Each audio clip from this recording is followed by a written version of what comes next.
بسم اللہ الرحمن الرحیم اللہم صل علی محمد وآل محمد۔ ہم ذکر حسین سچے دل اور سچی نیت کے ساتھ حسین کا روح بنا سکے۔ عزیزان گرامی، سلسلہ کرام 6 سے آپ سماعت کروا رہے ہیں کہ اللہ کا حبیب جب دنیا سے جا رہا تو جاتے جاتے ہمیں ایک نجات کا پروندہ دیا گیا کہ میرے بعد میری قوم راہ راست سے بھٹکے نہ، میری قوم میری امت راہ نجات پر رہے۔ کیوں رہے؟ کیونکہ وہ چاہتے ہی تھے کہ میری امت دیدار بنی ہے۔ کل کی اردو آپ کے ذہن میں ہوگی کہ جب ہم اپنی عبادتوں کو، اپنی نمازوں کو، اپنے روزوں کو اللہ کی بارگاہ میں لے کر گئے تو اللہ نے ہمیں روک دیا۔ عبادات قبول ہو گئی، اس کے باوجود بھی اللہ نے ہمیں جنت میں جانے سے روکا۔ کیوں؟ کہا گیا کہ انہم مسئولون، جس سے بھی سوال کیا جائے۔ تو سوال کیا تھا؟ دوسرے پارے میں ارشاد فرمایا عما یتساءلون عن النبأ العظیم، کہ ان سے نبأ عظیم کے بارے میں سوال کیا جائے گا۔ وہ نبأ عظیم تو سب سے بڑی خبر تفسیر لکھنے والوں نے، ترجمہ کرنے والوں نے اس نبأ عظیم کی تفسیر میں ولایت امیر المؤمنین کو اشارہ کرا۔ اب یہ بات ہے کہ جب ہم روز محشر پہنچے کہ اللہ نے کہا وقفوہم، وقفوہم عربی کا لفظ ہے، اس کا سینگولر ہوتا ہے واقف، یعنی کہ ایک جگہ ٹھہرنا، رکنا۔ اللہ نے کہا وقفوہم، ان سب کو روکو، یعنی کہ پلورل، ان سب کو روکو۔ پروردگار جب ہم راستے میں جا رہے ہیں تو ہم کو روکا کیوں؟ ہم جب پڑھ رہے تو پڑھتے ہی پڑھتے ہم سے اعلان ولایت کروا لیتا، علی کی ولایت کے بارے میں پوچھ لیتا، جو ہوتا ہم جواب دے دیتے۔ بھائی جنت میں جانے کی کس کو جلدی نہیں ہوگی؟ اب جنت کا دروازہ سامنے، وہاں روک دے رہا۔ پیاسے کے سامنے اگر کوئی پیالی دکھائے تو کتنا تڑپے گا۔ اب جنتی جنت میں جیسے ہی جا رہا ہے اسے روکا جا رہا ہے، تو پروردگار وقفوہم کیوں کہہ رہا؟ چلتے چلتے ہی کہہ دیتا، ہم سے پوچھے تو سوال کر لیتا وقفوہم، تو اللہ کہے گا وقفوہم نے اس لیے کہا، اس لیے روک کے پوچھا جائے گا، اور روک کے وہی پوچھا جائے گا جو غدیر میں روک کر بتایا گیا تھا۔ غدیر میں روک کر جو بتایا گیا تھا حاجیوں کو، وہی روک کر علی کی ولایت کے بارے میں پوچھا جائے گا۔ سوال کیا رہے گا؟ کیا اعلان کیا تھا کہ جاؤ، جو لوگ آگے چلے ہیں ان کو پیچھے بلا کے لاؤ، جو لوگ پیچھے رہ گئے ہیں ان کا انتظار کیا جائے، جو میرے ساتھ ہے وہ کھڑے رہے۔ یعنی کہ آگے جو گیا ان کو بلا کے لاؤ، پیچھے جو رہ گئے ان کا انتظار کرو، اور جو میرے ساتھ ابھی ہیں یہ بھی انتظار کریں۔ یعنی کہ 3 زمانوں کو رسول نے غدیر کے میدان میں اکٹھا کر دیا۔ زمانے بھی 3 ہوتے ہیں، ماضی، حال، مستقبل، پریزنٹ، فیوچر۔ نبی نے تینوں زمانوں کو غدیر میں جمع کر دیا۔ کہتے ہیں کہ ہر زمانے میں علی کی ولایت جو ہوتی ہے، کہا ہم نے نہیں کرا، ہم نبی کی سنت پر عمل کرتے ہیں۔ اگر نبی آگے والوں کا انتظار نہ کرتے، پیچھے کا نہ بلایا نہ جاتا، اور جو تھے ان کا انتظار نہ کیا جاتا، تو ہم بھی نبی کی سنت پر عمل نہ کرتے۔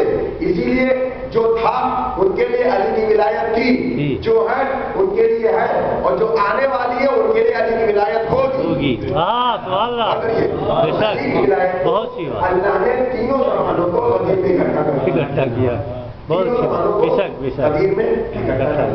اب ہم سے سوال ہوا تو نبی کیا چاہتا تھا کہ ہماری امت دیدار ہے۔ کیوں دیدار ہے؟ کیونکہ نبی کو اپنی امت سے محبت تھی، چاہت تھی۔ حالانکہ نبی کو ستا بھی رہے تھے، پریشان بھی کر رہے تھے، اس کے باوجود بھی نبی یہ چاہ رہے ہیں جاتے جاتے کہ میری امت دیدار بن جائے۔ اچھا دیدار کیوں بنے؟ کیونکہ یہ پسند ہے، پروردگار ہے۔ اللہ نے ارشاد فرمایا ان الدین عند اللہ اسلام، اللہ کے نزدیک سب سے قریب ترین دین، سب سے پسندیدہ دین وہ دین اسلام۔ تو اللہ نے اس دین کو پسند کیا، اور نبی ایک چاہ رہے ہیں کہ ہماری امت دیدار ہو جائے۔ اللہ نے اسی دین کو پسند کیا جس دین کو نبی کہہ رہے کہ ہماری امت دیدار ہو جائے۔ اب یہ دیدار ہو جائے اور اللہ نے اس دین کو پسند کیا تو وجہ کیا ہے؟ آخر وجہ کیا ہے؟ اور بھی مذاہب ہیں، یہودیت بھی ہے، عیسائیت بھی ہے، مجوسیت بھی ہے، بہت سارے ادیان ہیں، سب اللہ کے بنائے ہوئے ہیں۔ کسی ادیان کو اللہ نے یہ نہیں کہا جنت بنا دی، نہیں کہا اللہ نے کہا مجھے پسند، حوریں بنائی، نہیں کہا مجھے پسند، سلسبیل بنائی، نہیں کہا مجھے پسند، تحریر بنائی، نہیں کہا مجھے پسند۔ ساری مخلوق کو خلق کرنے کے بعد اللہ نے کسی کے بارے میں نہیں کہا، کسی کے مذہب کے بارے میں نہیں کہا تو صرف ان الدین عند اللہ الاسلام، مجھے جو پسند ہے وہ دین اسلام۔ تو آخر اس دین میں ایسا کیا ہے کہ اللہ نے اس دین کو پسند کیا؟ جنت کے بارے میں نہیں کہا، اللہ نے جنت بنائی، ہمیشہ باقی رہنے والی جگہ، لیکن اس کے باوجود بھی اللہ نے جنت کو پسند نہیں کیا۔ آخر اس دین میں ہی ایسا کیا ہے کہ اللہ نے اس دین کو، اس اسلام کو پسند کیا؟ تو آئیے ذرا ہم ہی تلاش کرتے ہیں کہ اللہ نے اس دین کو پسند کیا تو اس میں ایسا کیا؟ محمد والے محمد۔ اب ہم اس دین کے بارے میں جاننا کریں گے کہ اس دین میں ہے کیا، پوچھے کس سے، بتلائیں کس سے؟ اگر ہم یہ کہیں گے کہ کسی کی روایت پیش کرتے ہیں تو اعتراض کرنے والا اعتراض کرے گا کہ روایت ضعیف ہے۔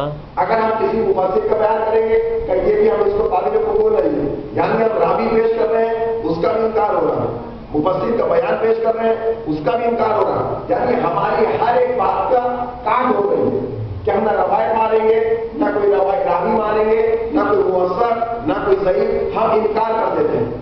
اب ہم بتائے کون، یہ سمجھائے کون؟ تو ہم نے کہا آپ ہی بتائیے کہ کون ہے؟ کہ کسی ایسے سے پوچھتے ہیں کہ جس کی سب مانتے ہیں، کسی ایسے سے پوچھتے ہیں کہ جس کی سب مانتے ہو۔ اب ایسا کون ایسا شخص ہے کہ ہر مذہب والا مانتا ہو، ہم بھی مانتے ہو، ہمارے بھائی صاحب بھی مانتے ہو، ہمارے دوسرے احباب بھی مانتے ہو، ہمارے دوسرے برادر بھی مانتے ہو، تو اب ہمیں ایک ہی ایسا شخص دکھائی دیا کہ جس کو ہر انسان، ہر مذہب والا مانتا ہے۔ ہم نے جب دیکھا تو ہم پہنچے خواجہ معین الدین چشتی کے پاس، ہم پہنچے اجمیری کے پاس، ہم نے کہا اے خواجہ معین الدین چشتی، اللہ قرآن میں کہتا ہے ان الدین عند اللہ الاسلام، اللہ کے نزدیک سب سے پسندیدہ دین ہے تو دین اسلام۔ تو آخر اس دین میں ایسا ہے کیا؟ تو خواجہ معین الدین چشتی کہتے ہیں کہ دین کسی اور کا نام نہیں ہے، انہیں رباعی کا ایک مصرع پڑھا کہ دین است حسین، حسین دین ہے۔ اللہ نے سارے مذاہب، سارے چیزوں کو چھوڑ کر پسند کیا ہے تو دین کو۔ اب اس آیت کا ترجمہ معین الدین چشتی کی لغت سے کرتے ہیں، ان الدین عند اللہ الاسلام، اگر اللہ کو کوئی دین پسند ہے تو فقط حسین، فقط حسین، بے شک۔ ایسا یہ دین جتنے نبی پرانے گزرے ہیں ہمارے سرکار سے پہلے، ہر نبی اس دنیا میں آیا اور جب اس دنیا سے جانے لگا تو اس نبی نے دعا کی، پروردگار میرے جانے کا وقت آ رہا ہے، اب کوئی ایسا رہبر، ایسا وزیر، ایسا مسیح، ایسا جانشین، ایسا نبی بھیج جو تیرے دین کی حفاظت کرے۔ یعنی نبی جب جا رہا ہے تو دعا کر رہا ہے اب ایک ایسا وزیر بھائی نبی بھیج دے کہ جو تیرے دین کی حفاظت کرے۔ ہر نبی نے دعا مانگی اور یہ دعا کا سلسلہ چلتے چلتے چلتے ہمارے سرکار تک آیا، محمد تک آیا۔ تو محمد کی دعاؤں کا یہی الفاظ کہ پروردگار میرے بھی جانے کا وقت ہے، اب کوئی ایسا جانشین، ایسا رہبر، ایسا وزیر، ایسا وسیع بھیج دے کہ جو تیرے دین کی حفاظت کرے۔ ماں سبب انبیاؤں کا دعاؤں کا طریقہ دین کی حفاظت، دین کی حفاظت۔ ہمارے سرکار آخری نبی کی بھی دعاؤں کا طریقہ تیرے دین کی حفاظت، تیرے دین کی حفاظت، تیرے دین کی حفاظت، یعنی ہر نبی کی دعا دین کی حفاظت، محمد کی دعا دین کی حفاظت۔ لیکن یہ دعا صرف محمد تک ہی محدود رہی اور جو نبی کرتا ہے وہی امامت بھی کرتی ہے، دونوں ایک دوسرے سے جدا نہیں ہیں۔ جو نبوت کرے گی وہی امامت کرے گی۔ نبوت تک سلسلہ چلتا رہا دین کی حفاظت، لیکن جب یہ سلسلہ علی پاس آیا، سلسلہ امامت کے بعد آیا، اب علی کے جملے بدل گئے دعا کے۔ نبیوں نے کیا دعا کری؟ جو تیرے دین کی حفاظت کرے، ایک ایسا وزیر بھیج، ایسا نبی بھیج، ایسا جانشین بھیج۔ لیکن یہاں علی دعا کر رہے ہیں تو علی نے دین کی حفاظت کے لیے نہیں مانگا، دین کی حفاظت کے لیے نہیں مانگا. اب علی اپنے ہاتھوں کو بلند کرتے ہیں، پروردگار میرے بعد مجھے ایک ایسا بیٹا عطا کر دے جو میرے حسین کے کام آئے، جو میرے حسین کے کام آئے. اب یہ کیا بات ہے؟ نبیوں کا سلسلہ دعاؤں کا، دین کی حفاظت. ہماری سرکار کی دعا، دین کی حفاظت. آگے علی نے اپنے دعاؤں کو بدل دیا. علی نے اپنی دعا کا ترجمہ لفظ ورڈ بدل کر دیا. تمام نبیوں کی دعا دین کی حفاظت ہے، تو علی کی دعا دین کی حفاظت کیوں نہیں؟ علی کی دعا دین کی حفاظت کیوں نہیں؟ انہوں نے یہ کیوں کہا کہ مجھے ایک ایسا بیٹا دے دے جو کربلا میں میرے حسین کے کام ہے، میرے حسین کے کام ہے. یعنی پتہ یہ چلا کہ جو دین 3 شعبان سے پہلے دین تھا وہی دین 3 شعبان کے بعد دین حسین ہو گیا. سبحان اللہ، سبحان اللہ، سبحان اللہ. محمد والے محمد. بے شک بے جو شک. دین کا وہی دین 3 شعبان کے بعد دین حسین ہو گیا. کیوں؟ کیونکہ آج دین کی بقا حسین کی ذات سے، ورنہ یزید ملعون کا منصوبہ یہی تھا دین ختم ہو جائے، اس کا منصوبہ یہی تھا. نماز، حج، روزہ، زکات سب مس ختم ہو جائے، نبوت ختم ہو جائے، امامت ختم ہو جائے، اور صدی ہی کر. لیکن حسین نے بچایا ہے تو حسین ہی بھی وہی دن چشتی کہنے چلے شاہ است حسین بادشاہ است.